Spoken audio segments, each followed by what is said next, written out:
hay un estancamiento entre la democracia y el comunismo, que por una parte da origen a la OTAN, pero que también desencadena la guerra de Corea. Prepárense para la detonación. Tanto la propaganda bélica como la carrera armamentista se exacerban con la prueba de una nueva bomba mucho más letal que las que hicieron estallar en Hiroshima y Nagasaki. Los espectadores ven ondas expansivas de la primera bomba termonuclear, testigos de algo nunca antes visto. La década presencia cómo la Guerra Fría llega a los cielos cuando Rusia participa de forma clandestina en el conflicto de Corea, aun cuando fallece un gran ícono soviético. En los Estados Unidos se siente paranoia en el ambiente cuando se intensifican las actividades de espionaje. Es fácil olvidarse de la paranoia de esos días porque el mundo actual tiene una mentalidad muy diferente. Cada día que pasa, el mundo se hunde más en el caos y se acerca peligrosamente al estallido de una tercera guerra mundial. Hay paranoia y la posibilidad de la destrucción mutua asegurada. Es el mundo enfrentado. El mundo enfrentado.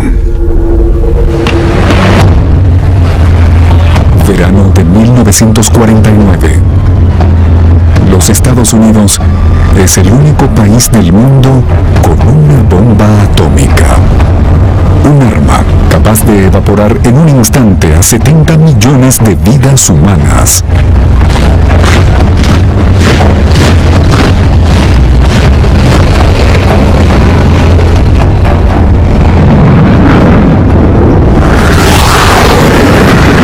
No les esconderé lo que pienso, que es la verdad.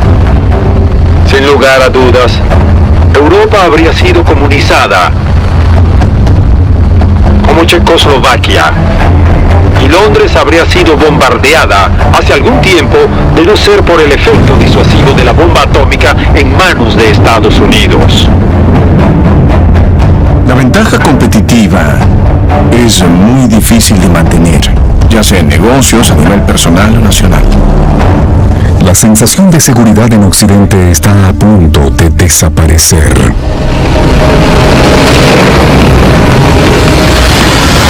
La noticia de que Rusia desarrolló una bomba atómica impacta en los Estados Unidos. El nombre código de la bomba atómica rusa original es Primer Relámpago. Fue detonada el 29 de agosto de 1949 en lo que actualmente se llama Kazajistán.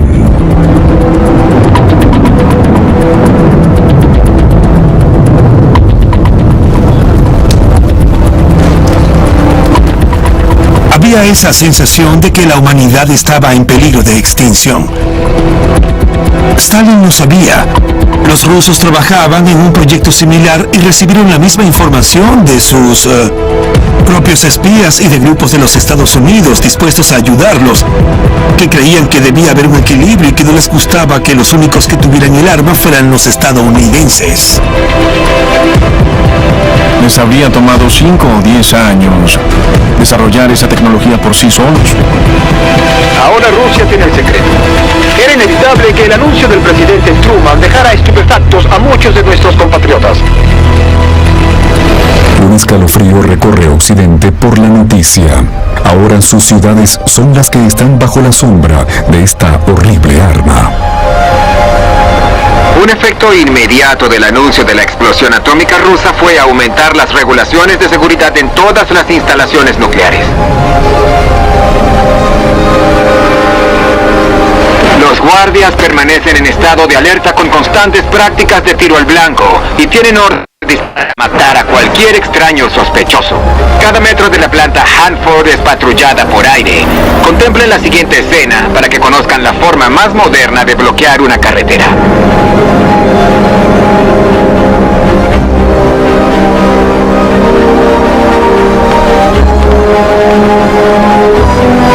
Ahora que los soviéticos tienen la bomba, comienza de lleno la Guerra Fría.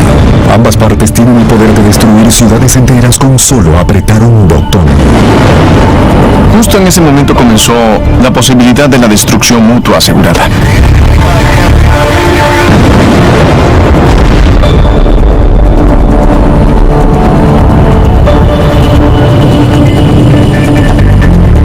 La Unión Unión Soviética y sus aliados han destruido la independencia y el carácter democrático de un grupo de naciones de Europa Oriental y Central. Muchos se preguntan, ¿acaso el aumento de las tropas soviéticas en Europa Oriental es solo una demostración de fuerza o se están preparando para atacar?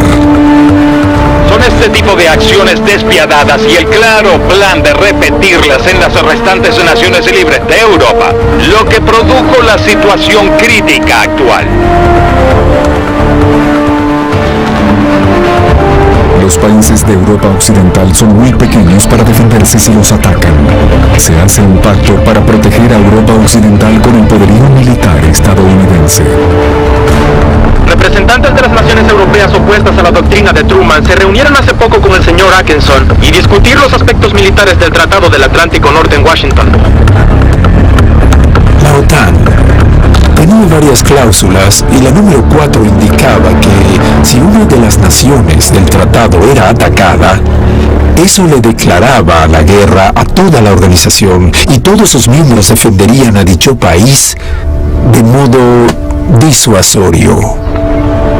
12 países son cofirmantes de la OTAN, u Organización del Tratado del Atlántico Norte. En Washington, la ceremonia de firma del Tratado del Atlántico Norte fue inaugurada por el secretario de Estado Dean Acheson. Le doy una calurosa bienvenida a nuestro país y a nuestra capital, a los siguientes ministros que están aquí reunidos para firmar el Tratado del Atlántico Norte. Nuestros pueblos no quieren la guerra ni la consideran algo glorioso, pero no se acobardarán si se nos amenaza con agredir. La alianza de la OTAN une a las Fuerzas Armadas de Europa Occidental como una sola. La Unión Soviética lo ve como una amenaza, como un preparativo para la guerra. Hay quienes dicen que este tratado es un acto de agresión por parte de las naciones del Atlántico Norte. Eso es completamente falso. Para nosotros, la guerra no es inevitable. A pesar de la declaración, los Estados Unidos coloca tropas y armamento en Europa. Teníamos que trabajar en sus territorios para que hubiera mayor cooperación. En general, fue una buena contramedida a la superioridad de armas y tropas que tenía el Pacto de Varsovia. Así que ni la Unión Soviética ni las fuerzas del Pacto de Varsovia les gustó la OTAN. Les habría complacido que la OTAN no fuera tan fuerte ni tan unida. Gran Bretaña, Francia y sus aliados ahora tienen acceso a lo último en tecnología militar estadounidense.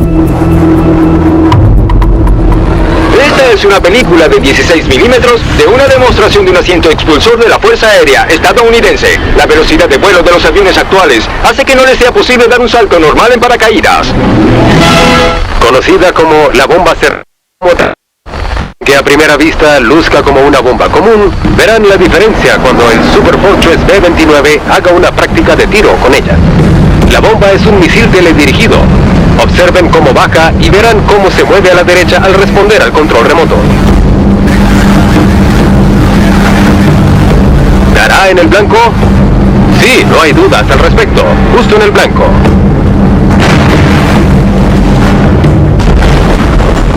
Ambos bandos hacen juegos de guerra y practican guerra psicológica. El próximo movimiento en la Guerra Fría afectará a millones, llevándolos al epicentro de una guerra total.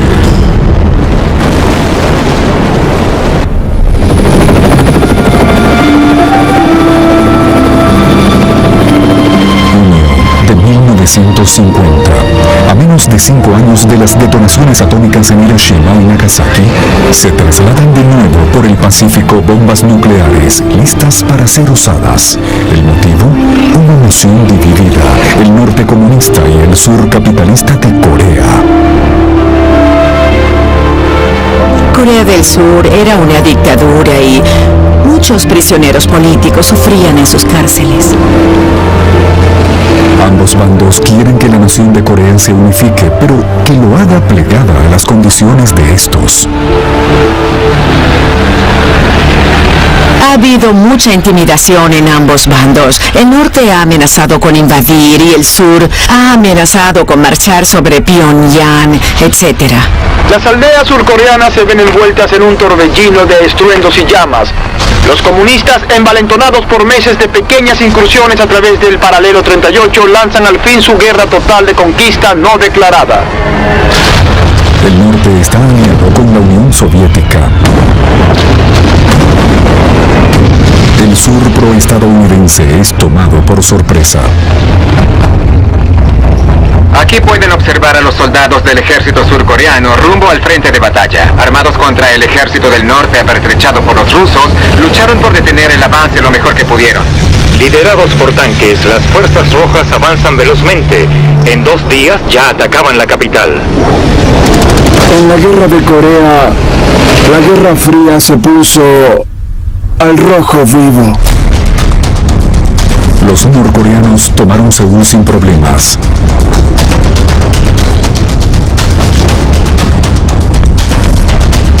Las Naciones Unidas no tiene siquiera 5 años de fundada, pero responde enseguida. En 2 días se emite la orden de enviar tropas de la ONU a Corea. Se creó un ejército de la ONU, aunque este era dirigido por los Estados Unidos. La intervención de la ONU fue crucial porque nos dio la legitimidad. Los habitantes del mundo libre que conforman a las Naciones Unidas han dado su respuesta y los Estados Unidos, en una rápida reacción, se involucró en la acción. Poco después de su creación, las Naciones Unidas se convierte en combatiente, no cumple un papel de mediador, toma un bando en la guerra, y eso tiene implicaciones a largo plazo. Estas medidas para detener a los rojos son bienvenidas en todo el mundo, libres sin importar las consecuencias. A pesar de la demostración de confianza, las tropas de las Naciones Unidas peligrosamente mal abastecidas. No estábamos preparados, estábamos mal equipados y sin planificación. Pero pronto llegan más tropas de otras partes del mundo. Los británicos fueron los primeros miembros de Naciones Unidas en enviar tropas de apoyo a los estadounidenses. Jugaron un papel crucial en la última batalla contra la dominación comunista. Mi hermano mayor luchó en la guerra de Corea como soldado del servicio nacional. Pero nada de eso cuenta porque fue infernal.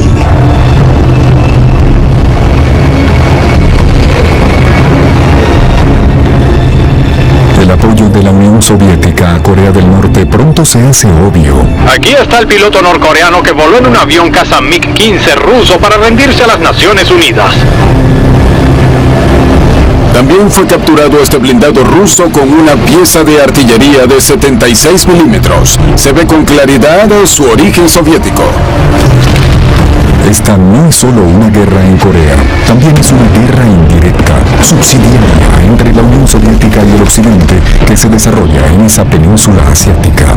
Me gustaría preguntar, ¿qué tropas atacan muy dentro en el territorio de otro país? ¿Quién tiene la influencia y el poder de detener la invasión del ejército norcoreano? La Unión Soviética. Haya sido una conflagración indirecta o no, es una terrible guerra civil a escala global. Soldados de 16 países miembros de la ONU, desde el Reino Unido y Canadá hasta Turquía, Tailandia y Filipinas, se unen a la batalla. Un estimado de 1,2 millones de soldados mueren y muchos más quedan gravemente heridos. Y 3 tanques. Me quitaron el brazo izquierdo con la ametralladora. Caí al suelo. Y traté de arrastrarme cuando un rojo salió del tanque. Luego se acercó a mí y me disparó 3 veces en el pecho. Y una bala salió por aquí. Pero el conflicto cambia de rumbo. Un camarógrafo de Movietone voló con una misión secreta que llevaba suministros a un batallón de las Naciones Unidas. Arrojaron en paracaídas municiones, comida y contenedores de agua. Mientras avanzan las tropas de la ONU, los reportes occidentales transmiten mucha confianza. Las primeras imágenes de la retoma de Seúl muestran a la infantería de Marina Nacional combatiendo en las calles. Luego del brillante trabajo de los marines estadounidenses, estas tropas se encargan de los rezagados, interrogando y buscando norcoreanos por toda la ciudad. La captura de Seúl ha sido un trabajo duro y fue inevitable que causara muchas bajas civiles. Se estima que son más de 20.000 y ahora, con las sanciones de las Naciones Unidas, viene el cruce del paralelo 38 para terminar la historia de la agresión norcoreana.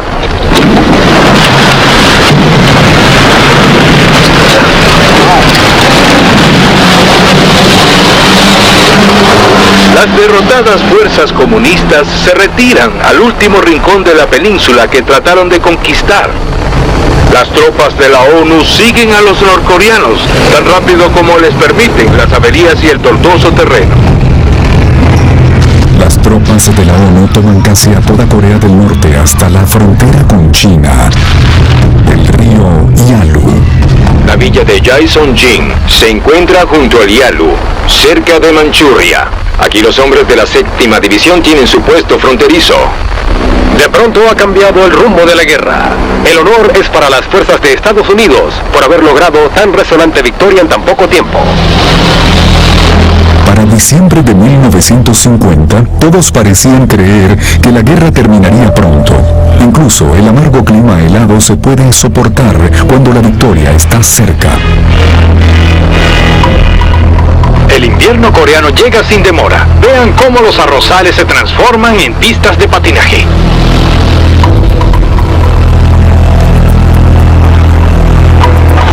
Pero la amenaza para estos soldados, para Corea y más allá, se percibe en el horizonte. Los siguientes despliegues llevarán al mundo al borde de la guerra nuclear. La llegada inesperada de 30.000 chinos rojos por la frontera de Manchuria podría precipitar una tercera guerra mundial.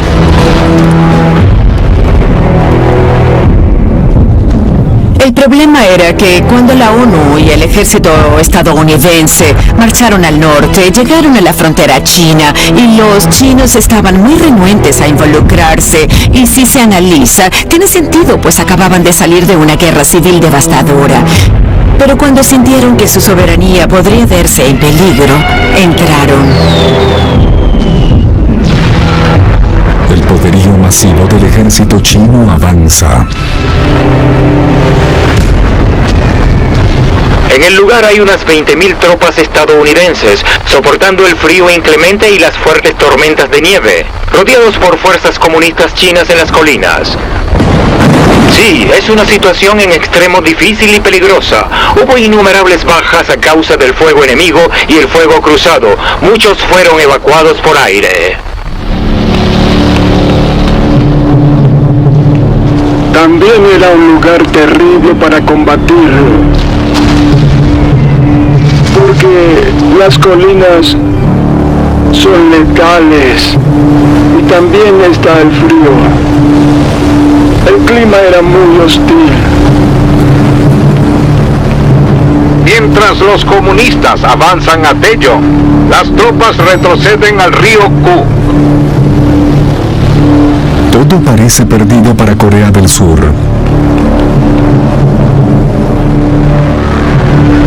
A pesar del apoyo táctico de los aviones caza, la ONU hace una costosa retirada. La Brigada 29 recibió el impulso de la ofensiva china a finales de abril, y la presencia de los Gloucester y la artillería de mortero salvaron la situación. Solo 50 sobrevivieron de un batallón de 600.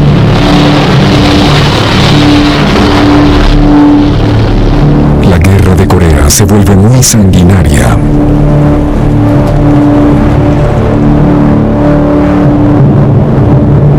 Y no solo para los combatientes. Para los cientos de miles de civiles que huyen desesperados de la avanzada común. El viaje al sur fue una pesadilla de frío, cansancio y confusión. Los niños sufrieron las adversidades, a pesar de no tener ninguna responsabilidad en esta guerra.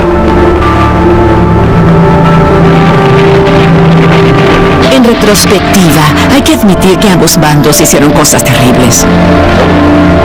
Hubo muchas masacres a ambos lados de la frontera.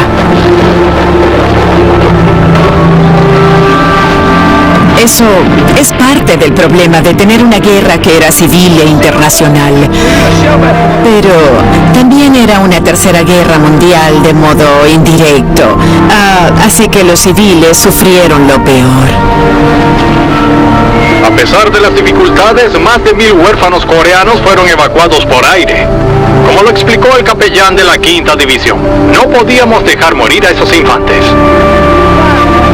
Un aspecto triste de los civiles atrapados en medio de un conflicto o una batalla es que están a su suerte, mientras que los uniformados tienen hospitales, ambulancias, medicinas y sistemas de evacuación a su disposición que los llevan a su país. Pero los civiles no tienen nada de eso.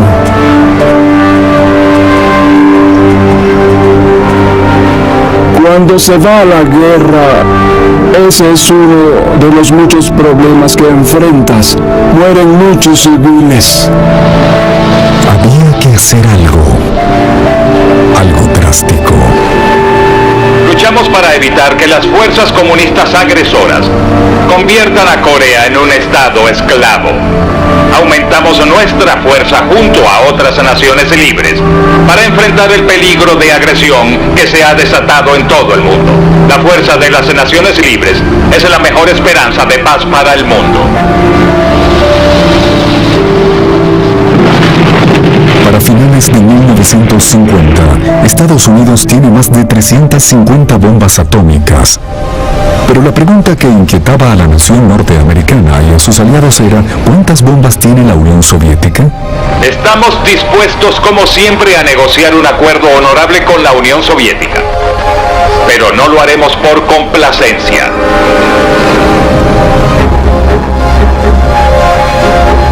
En diciembre de 1950, mientras la mayoría en Occidente celebraba la Navidad, el presidente Truman tiene un dilema.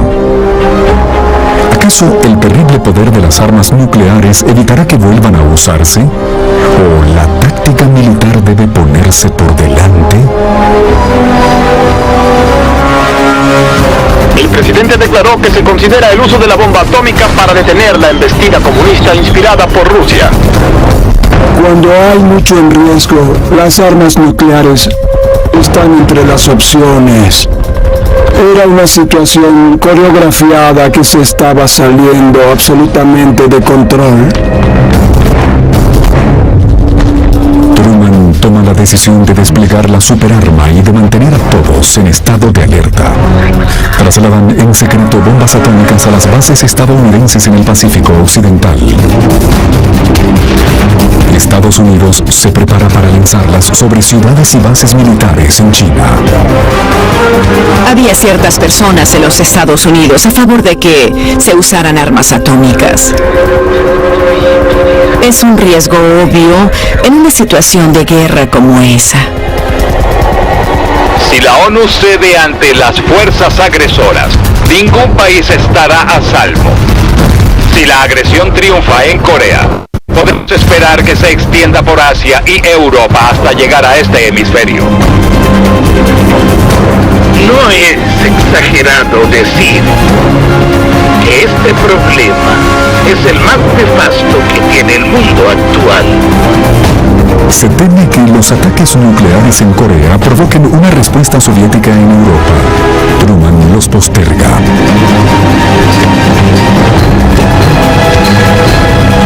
Su esperanza es que el uso de esta arma deplorable sea innecesario, pero la última esperanza la tiene la ONU. Una vez más, la civilización tal como la conocemos se salva de la aniquilación nuclear y no será la última vez. La comunidad internacional, aún en alerta, intenta saber cómo los soviéticos se hicieron con la bomba atómica. Para 1951, la guerra de Corea está en su momento más intenso. El presidente Truman ha desplegado armas nucleares, pero ahora la Unión Soviética también tiene la bomba. Muchos se preguntan, ¿cómo hicieron los soviéticos para desentrañar el secreto de su fabricación? Sale a escena el mundo del espionaje. Por Norton Sobel, un protagonista en el primer juicio de espionaje atómico en Estados Unidos, abandona la Corte Federal de Nueva York. El invisible conflicto del espionaje y el contraespionaje, el cual siempre está ocurriendo, es un tipo de lucha que a veces se hace conocida por toda la población y otras no. Es una parte importante de las medidas que debe tomar un país para defender debidamente toda su independencia. El mundo del espionaje, lleno de engaños y agentes dobles, es el campo de batalla constante en la Guerra Fría. Está acusado junto a Julius Rosenberg, ingeniero electricista, de darle secretos a Rusia de la bomba atómica. Muchos ingenieros y científicos importantes, como los Rosenberg, eran de la ciudad de Nueva York y formaban parte de la Internacional Socialista y de círculos de izquierda. Aquí vemos a Harry Gold en Filadelfia luego de habérsele pospuesto la extradición para ser enjuiciado en Nueva York. Se le acusa de entregarle secretos atómicos a Rusia y arrestan a una mujer estadounidense, Judith Coplon, empleada del Departamento de Justicia, por poseer copias de documentos secretos. La habilidad de los soviéticos para obtener información y secretos de inteligencia de la bomba atómica fue uno de sus grandes logros y uno de los fracasos más grandes de nuestros servicios de inteligencia. Los Estados Unidos y muchos países occidentales son democracias, pero sus ciudadanos se inclinan por un amplio espectro de ideologías políticas y algunos creen en el comunismo. Hubo gente que simpatizaba con toda esa filosofía soviética y eso hizo que todo el espionaje soviético persuadiera a muchos de aquellos que trabajaron en el proyecto Manhattan de dejarse reclutar por y hacerlos cooperar con ellos, a veces no por dinero, sino por aquello de que no se podía permitir que una sola potencia tuviera tal poderío. Se crea una nueva teoría contraintuitiva. El mundo podría ser un lugar más estable ahora que ambos lados tienen la bomba atómica. Se puede argumentar que como ambos bandos tienen poder de disuasión, hay garantía de que ninguno atacará primero. Ese es el panorama sombrío de la Guerra Fría. Alguien se convierte en traidor y apoya a la Unión Soviética.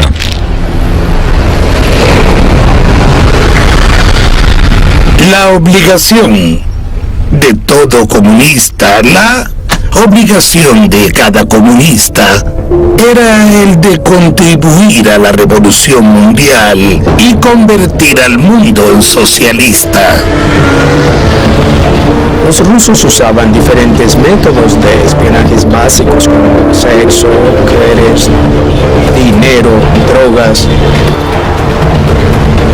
Y luego, una traición escandalosa en Gran Bretaña. En mayo de 1951, el mundo quedó impactado con la repentina desaparición de los diplomáticos extraviados, como se les conoció. Los diplomáticos son Guy Burgess y Tom McLean, dos espías del grupo que se conocería como los 5 de Cambridge. No se sabe por qué desertaron Burgess y McLean. Es seguro que no tendrían una vida agradable si se quedaban en Occidente. Se creía que habían ido a Rusia, lo que luego se confirmó. Era un grupo de espías y se conocen 4 porque solo se sospecha de un quinto.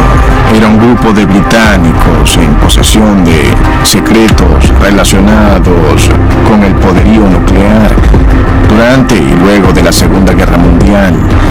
Y le dieron la información a los rusos. Fue muy perjudicial.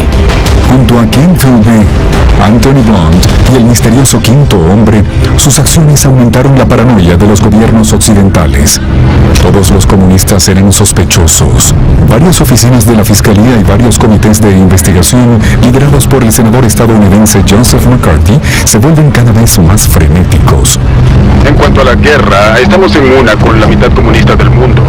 No la empezamos nosotros y solo terminará con una victoria total. Hay 2 o 3 tipos de espías.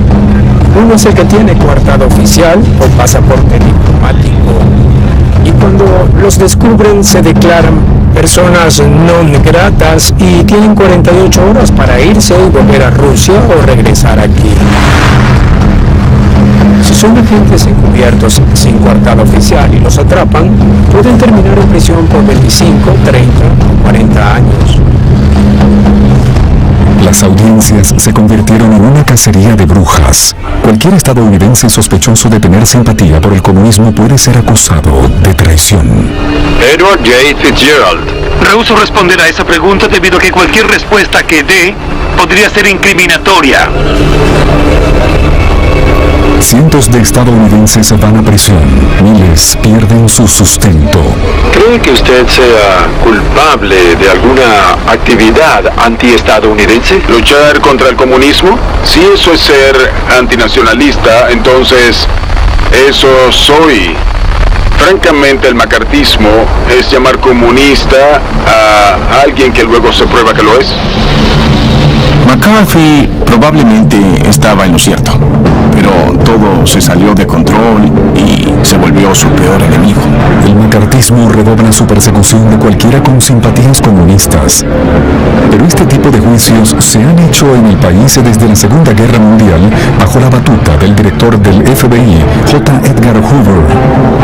El comunismo en realidad no es un partido político, es una forma de vivir maligna y malévola. Su condición es similar a la de una enfermedad que se extiende como una epidemia y como tal debe ser puesta en cuarentena para que no infecte esta nación. Los medios masivos de la época quedan bajo escrutinio, incluyendo la industria del cine en Hollywood.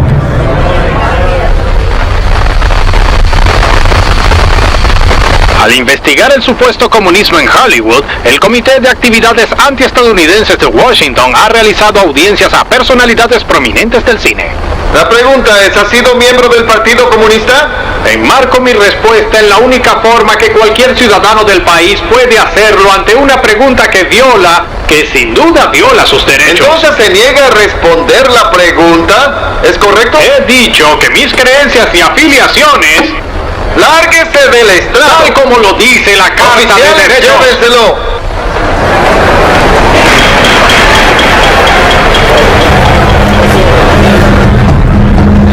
La paranoia asociada con la interferencia soviética en las agencias de inteligencia llegó a un punto insostenible. De costa a costa, la paranoia domina los titulares estadounidenses. Mientras tanto, al otro lado del mundo, ciertos eventos dan un giro crítico a la guerra de Corea, debido a que Rusia proporciona más que dinero y armas al esfuerzo bélico. La guerra en Corea militar de la Guerra Fría. El norte recibía ayuda de China y de la Unión Soviética, y el sur recibía el apoyo de los Estados Unidos. Y para enero de 1951, los chinos comunistas hacen que las fuerzas de la ONU se retiren por completo. Entonces, el avance de los chinos hacia Corea del Sur se detiene abruptamente. Han dejado de enviarle suministros. Se suponía que la Unión Soviética debía entregarles las armas, pero los chinos al parecer estaban muy descontentos con lo que ellos les enviaban. Hay historias entre los voluntarios chinos de tener que compartir un arma o de tener que usar armas antiguas.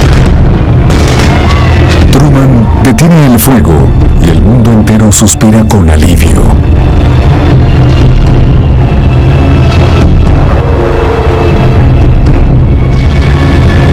Aprovechando la situación, los aviones estadounidenses atacan a las fuerzas chinas que se hallan estancadas. El poderío aéreo comienza a ejercer su influencia en el curso de la campaña coreana. Las superfortalezas B-29 hacen extensos bombardeos. Grabamos ola tras ola de estas incursiones. Los bombardeos en las ciudades norcoreanas se realizaron con bombas incendiarias y de napalm, y esto causó muchos daños.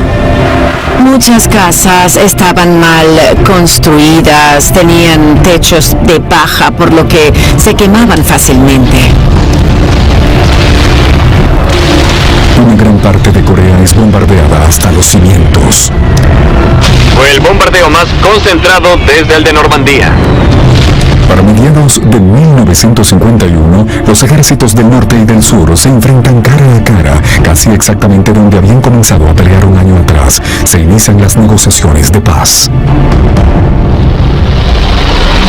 Los corresponsales de guerra comunistas y sus contrapartes de las Naciones Unidas se llevan muy bien durante las negociaciones, a pesar de que estas han estado complicadas. Días después, el general rojo Nam Il fue con su delegación al lugar, seguido por el grupo de la ONU liderado por el almirante Joy. Luego se reportó que los comunistas acordaron un cese al fuego en el campo de batalla actual, pero aún hay complicaciones. Uno de los grandes problemas eran los prisioneros de guerra. Según la Convención de Ginebra, ambos bandos debían enviar a los prisioneros de guerra a sus lugares de origen. Pero eso era muy complicado en la guerra de Corea. Muchos prisioneros comunistas creían que no era seguro volver a casa. Algunos escaparon arriesgando sus vidas. 3.600 de los prisioneros comunistas tomaron parte de la insurrección, y la pequeña guarnición de las Naciones Unidas debió abrir fuego o sería superada. Los prisioneros de guerra de las Naciones Unidas están atrapados en Corea del Norte como rehenes. Los reportes posteriores informaron de las atrocidades cometidas en las prisiones. Me llevaron a confinamiento solitario por organizar comités de escape y otras actividades ilegales. Había varios tipos de castigos: jaulas, golpizas, comida podrida. Sí, perdí la vista de mi ojo izquierdo, pero espero recuperarla dentro de poco.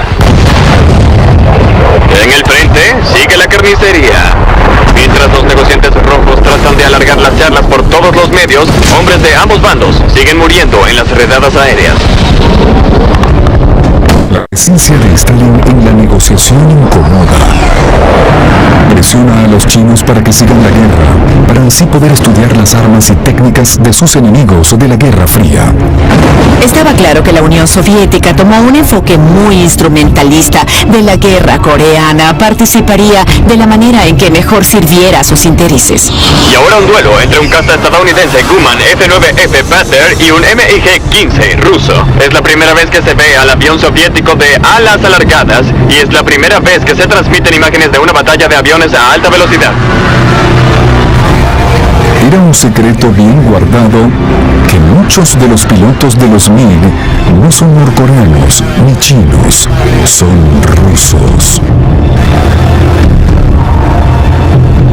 Estas escaramuzas son la primera vez que Estados Unidos y la Unión Soviética combaten de forma directa durante este periodo. Las potencias de la Guerra Fría llevan su pelea a los cielos de Corea. Los soviéticos enviaron pilotos y cierta cantidad de equipos militares a los norcoreanos y a los chinos, pero se aseguraron de no enviar tropas terrestres para no tener que causar una tercera guerra mundial. En marzo de 1953, el destino intercede. Cuando se supo en el mundo la noticia de la hemorragia cerebral que acabó con la vida de Stalin en Moscú, todos resultamos sorprendidos. Ahora Moscú llora a un hombre de origen humilde que llegó a mandar desde el esplendor del Kremlin, dominando no solo a la Unión Soviética, sino a sus países satélites. El fallecimiento de un hombre que ha dirigido el comunismo mundial por tanto tiempo debe tener implicaciones más profundas. Tal vez haya poca esperanza de un cambio favorable en la política soviética, pero siempre es bueno tener esperanza. El sucesor de Stalin es Georgi Malenkov, un hombre a quien no se le conoce por tener un buen temperamento. Pero contra todas las expectativas, Malenkov rompe el punto muerto. Al ver la resistencia empedernida del sur, convence a China y a Corea del Norte de terminar la guerra. En julio de 1953 se firma un armisticio. El gobierno surcoreano se oponía a firmar el armisticio al final de la guerra, así que fue firmado por los Estados Unidos y no por el gobierno surcoreano. Ese es uno de los puntos complicados para tratar de resolver el problema coreano. Según el acuerdo, se retiran las fuerzas rivales. El espacio abierto restante se convertiría en una zona desmilitarizada. Hubo emoción, pero poco regocijo.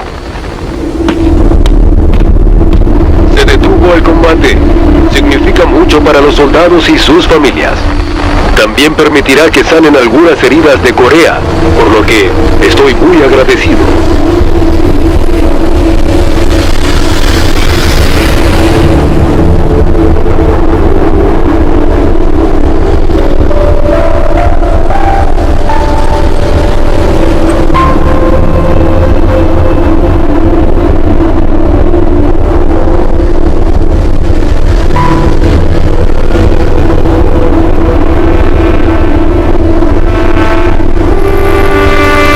Sea un buen momento para que las Naciones Unidas reflexionen sobre su papel y lo que hizo por el orden mundial durante la Guerra Fría. Creo que el papel de la ONU en Corea hizo más difícil que asumiera un rol neutral en esa confrontación. La guerra de Corea llegó a su fin, con límites territoriales similares a cuando comenzó el conflicto. Y al aumentar los esfuerzos militares entre el norte y el sur, la carrera entre este y oeste alcanza nuevas alturas con la aparición de una nueva arma capaz de una destrucción inimaginable. Abril de 1955. Llega a su fin el conflicto de Corea. El norte y el sur siguen siendo enemigos, pero ya no están en guerra. Ahora, con la esperanza de demostrar su superioridad sobre su enemigo comunista, Estados Unidos prueba una nueva arma, la más aterradora de todas. En menos de un minuto, verán la explosión más poderosa que hayan visto los seres humanos. Las bombas atómicas lanzadas en Japón en 1944 fueron solo el comienzo. Desde entonces, los Estados Unidos han estado desarrollando un arma 1000 veces más poderosa. Esta es la primera prueba completa de la bomba de hidrógeno. Con su reacción, entraremos en la era termonuclear. La bomba de hidrógeno es tan aterradora que hasta sus creadores cuestionan su uso. Las implicaciones técnicas de la bomba, su poder destructivo colosal y su fácil activación gracias a los nuevos métodos de guerra misilística me convencen de que, si tenemos otra guerra importante, significaría la desaparición de nuestra isla como centro industrial.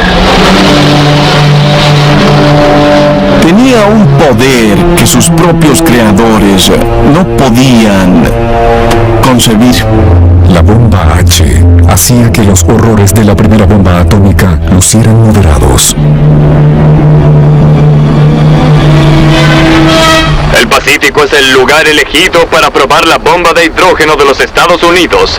Aquí, entre los vastos océanos, lejos de los poblados humanos. El escenario es Eniwetok, un remoto atolón de corales que está a punto de recibir el impacto de una colosal detonación. La isla Lutele fue el lugar de la detonación y alrededor del cobertizo donde estaba instalada la bomba había todo tipo de instrumentos de medición.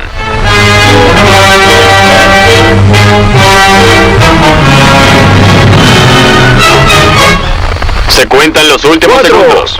3, 2, 1. Las ondas sísmicas de la primera bomba termonuclear son observadas por los espectadores con la fascinación de algo nunca antes visto.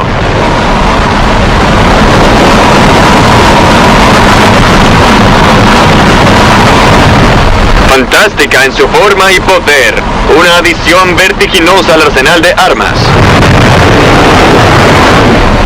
Las armas nucleares son muy necesarias, por desgracia. Deberían ser innecesarias, pero son algo irreversible.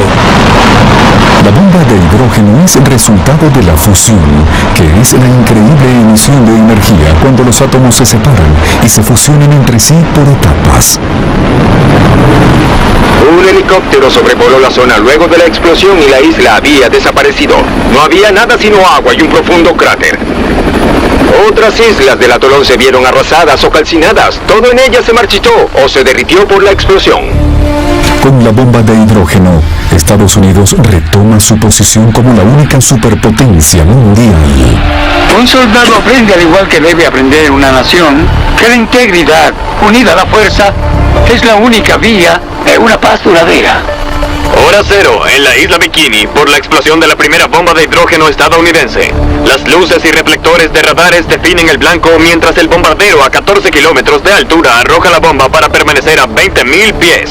Estas imágenes fueron tomadas a 80 kilómetros de distancia.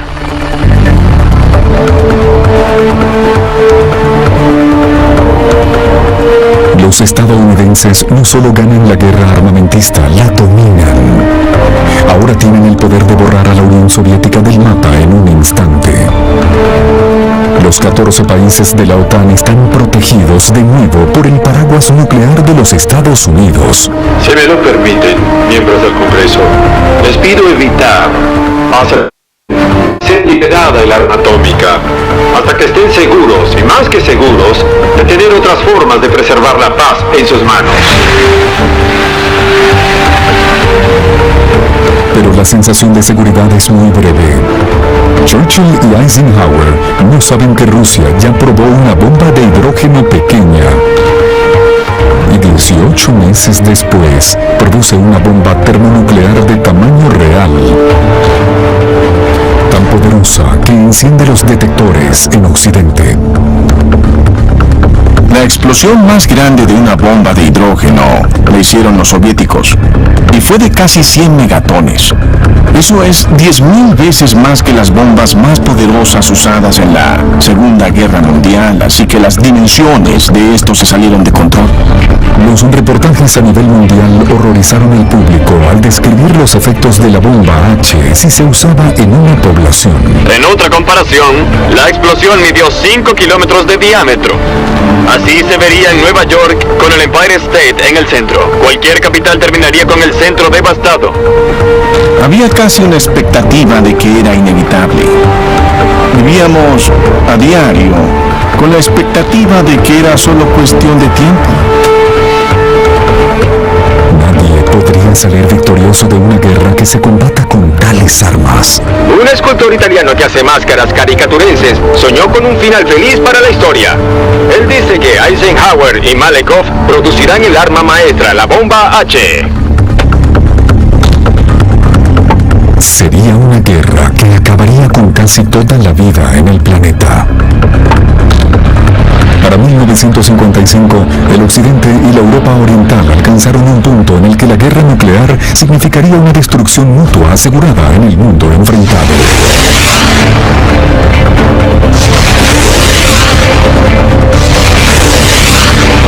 Si hay buena voluntad en ambos lados, puede haber una solución. En lugar de bombas de hidrógeno, habrá palomas de la paz.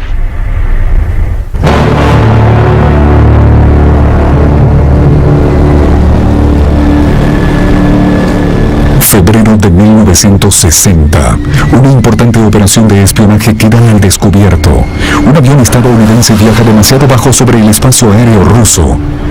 Los soviéticos abren fuego y el avión se estrella cerca de Ekaterimburgo.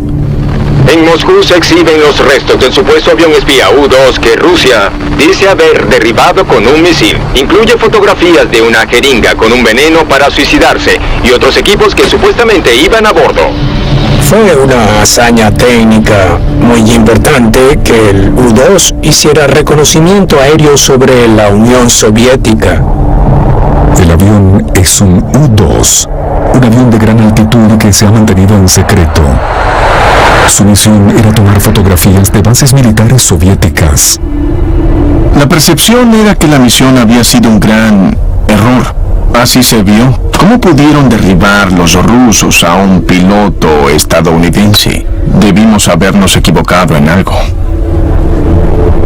El derribo fue una gran victoria para la Unión Soviética. La aparente ejecución de 4 de sus tripulantes y el encarcelamiento de otros 2 bajo cargos de espionaje es una afrenta estremecedora para todas las naciones. La sentencia máxima por espionaje es la ejecución. La Guerra Fría se vuelve muy personal. En la Cámara de los Comunes de Moscú, ya antes vistos en otros juicios, y ahora Francis Gary Powers, piloto del avión espía U-2 derribado en Rusia, enfrenta a los jueces con compostura. Se comportó con dignidad, aun cuando su vida estaba en posible peligro. Ahora que lo pienso, creo que era posible que lo sentenciaran a muerte por espionaje. Creo que los soviéticos querían sentar un precedente. Aquí está el Capitán Powers en una película casera rodada hace algún tiempo. Su esposa y sus padres estuvieron en la corte también, una situación lógicamente terrible para ellos. El juicio público se hace para humillar a los Estados Unidos. La verdad es esta: cuando una nación necesita actividad de inteligencia, la vigilancia no puede cesar. Y fue en uno de esos programas de inteligencia que ocurrió el conocido caso del U-2. La sentencia, 10 años. Fue muy triste que uno de los pilotos de los Estados Unidos terminara de esta forma. Y también fue triste para el país desde el punto de la humillación política, y se podía percibir en el aire. Ambos bandos ahora están a la par en la guerra armamentista que define a la Guerra Fría. Y eventos como el intento de una revolución en Hungría y la crisis de los misiles cubanos solo aumentarán la tensión. Es la era de la destrucción mutua asegurada. Es el mundo enfrentado.